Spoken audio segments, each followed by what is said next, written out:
Naujo augintinio atvykimas į namus – tai įvykis kiekvienai šeimai suteikiantis daug džiaugsmo ir tuo pačiu metu keliantis pačių įvairiausių klausimų. Kaip tinkamai pasiruošti? Ką įsigyti? Kokiais būdais prisijaukinti gyvūną? Ką daryti, jei namuose jau gyvena ir kitas augintinis? Kada apsilankyti apžiūrai pas veterinarą? Ir tai vos keletas aktualių klausimų. Apie tai, kaip pasiruošti naujo keturkojo atvykimui į namus, plačiau pasakoja veterinarijos klinikų tinklo Dr. Vet, Lazdynų ligoninės vadovė bei viena iš naujų šeimininkų klubo eksperčių Kristina Raulinaitė.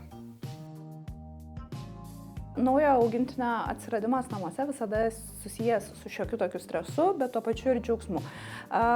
Atsiradus augintiniui namuose reikėtų atitinkamai pasiruošti. Pirmiausiai, siūlyčiau atkreipti didelį dėmesį į apsaugą. Jūs turite apsaugoti gyvūną nuo patekimo prie laidų, į patalpas, kuriuose gyvūnas gali susižeisti. Turite apgalvoti, ar gyvūnas nepasieks augalų, kurie gali būti jam nuodingi.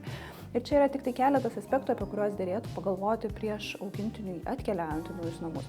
Būtinai turėtumėte sukurti aplinką, kur gyvūnas galėtų atsipalaiduoti, ilsėtis ir jaustis saugus. Nepaisant to, gyvūnui yra labai svarbi rutina.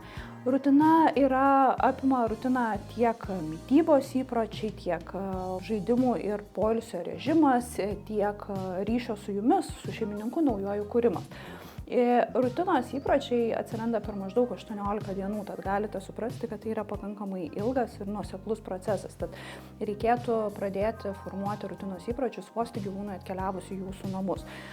Tikiu, kad naujo augintinio atsiradimas kelia daug klausimų ir čia yra tik keletas iš jų, todėl labai kviečiu prisijungti prie mūsų įsteigtos Daravet naujų šeimininkų klubo iniciatyvos, kuris klubas vienijantis tiek ekspertus, tiek jūs, naujosius šeimininkus, padėsiantis suburti ir bendruomenę, rasti atsakymus, patikimą informaciją į iškilusius jums klausimus ir leis kartu mums pasidžiaugti tiek jūsų laimėjimais įvairiais. Jeigu turite dar papildomų klausimų, labai kviečiame prisijungti prie klubo, užsiregistruoti į pirmąją konsultaciją ir gauti labai išsamią informaciją apie jūsų augintinį.